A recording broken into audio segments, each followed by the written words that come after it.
What's up there, guys? Thanks for tuning in. I'm Rick. This is Fanfare for the Conscious, and in the video today I'm going to be talking about the fractal sovereignty system. Let's dive in.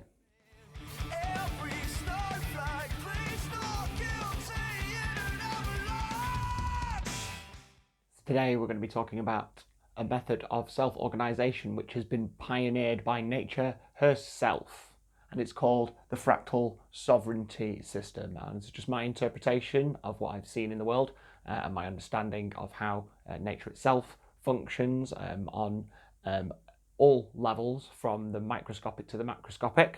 And from that I've brought out this idea of a fractal sovereignty system. Now, there's other people who are doing this already, as I've mentioned before, many times. The American States Assembly.net, links in the description, have done some amazing work and continue to do amazing work. I was actually in one of their digital conference calls last night. It was very informative, and I'm looking forward to being able to invite some people to participate in listening to those and asking questions in the future. So please, more links in the description, check those out. But first we're going to talk about what it means, this idea of a fractal sovereignty system. And I've divided it up by defining each of the terms, and we'll go through those first, and then we'll talk about various examples and ways of describing that to you.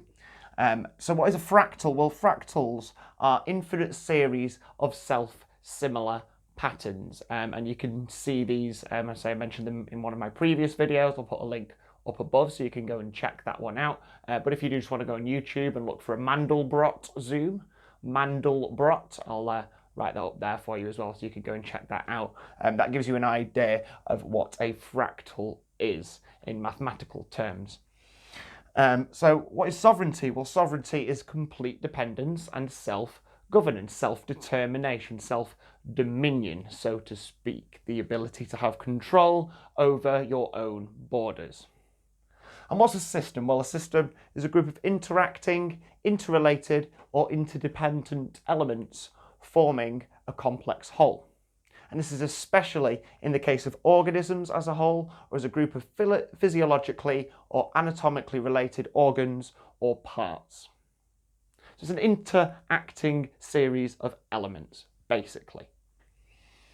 So in order to describe this idea of a fractal sovereignty system, we need to consider three concepts. And we need to consider the concepts of a cell, the concepts of a body, and the concepts of a mind, and how this can be applied on multiple different levels of self-governance.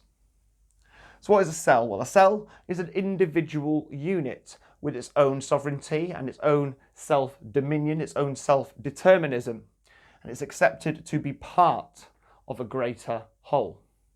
You can think of this in terms of the cells in my body. You could think of this in the terms of the individual outlets of a restaurant chain, so to speak. You could think about this in terms of the households within a parish structure. However you like, these are the cells, each individual unit. My body is part of the household, my household is part of the parish, the cells in my body as part of my body.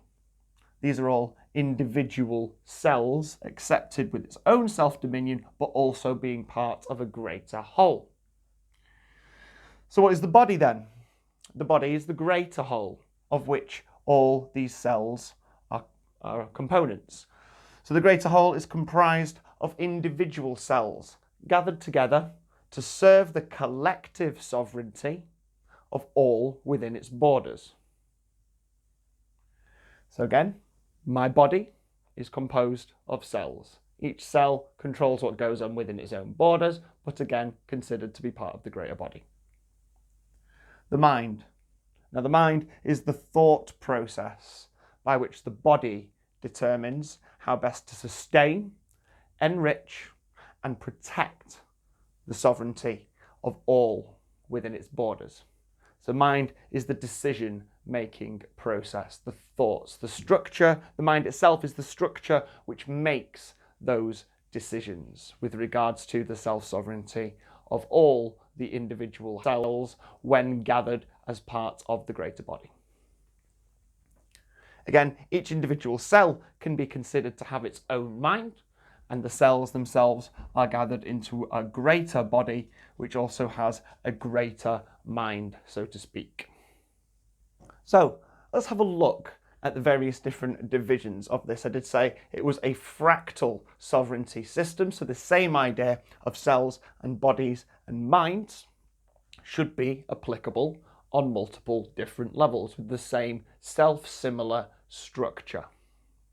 So the woman or the man is a self-sovereign body composed of self-sovereign cells and governed by a self-sovereign mind. The household is a self-sovereign body composed of self-sovereign cells, the people within that household, the beings, the women and the men, governed by a self-sovereign mind, and that is the debate and the discussion and the consensus and the conventions of that household as determined by the cells. A parish is a self-sovereign body composed of self-sovereign cells with a self-sovereign mind. In this case, the parish would be a collection of households, the households being the cells in the greater body of the parish. When gathered together, those cells have a collective mind which governs the land of the parish. The county is a greater body composed of parishes, which are the cells. The state is a greater body composed of counties, which are the cells. A nation is a greater body of the state, which are the cells. All the same to the union and a planet ad infinitum, as far as we wish to go. As far as we wish to go with it. And this is an example of how we can take the basic things that we do understand about the way an individual is composed and the way an individual governs itself, and then apply that at whatever level is necessary for the decisions which are being made in that moment. A few things just to think about when you're looking at ideas of fractal patterns. Look into the golden ratio. 1 to 1.618. Very, very interesting concept which is repeated on multiple different levels throughout nature. Also Fibonacci. Fibonacci is a repeating pattern of whole numbers which seeks to approach ever closer to the golden ratio. The number is actually an awful lot longer than 1 to 1.618.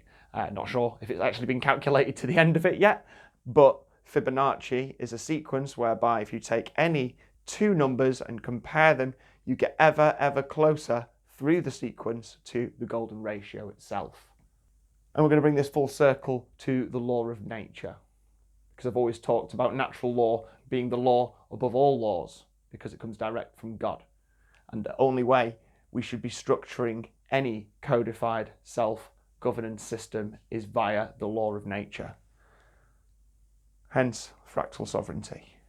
Nature uses simple patterns, rules, and themes to form a fractal pattern of deep complexity and astounding beauty. We would do well to learn from her. Thank you very much for watching, if indeed you still are. If you did like this content, don't forget to hit subscribe. The thumbs up and notification bell set to all will make sure you're always kept up to date with all my latest content, which drops on Mondays, Wednesdays and Fridays at 8 PM UK time. If you do want to connect with me and help to build our own fractal sovereignty system for your own nations, your counties, your parishes, your households and your streets, then please head over to lawfulbank.com, get yourself signed up and then start talking with us. There are forums and branch networks and lots of useful tools with which to connect to your fellow human beings. Take care of yourselves, guys. Don't forget to stay free, think free and act free. And I'll see you all next time.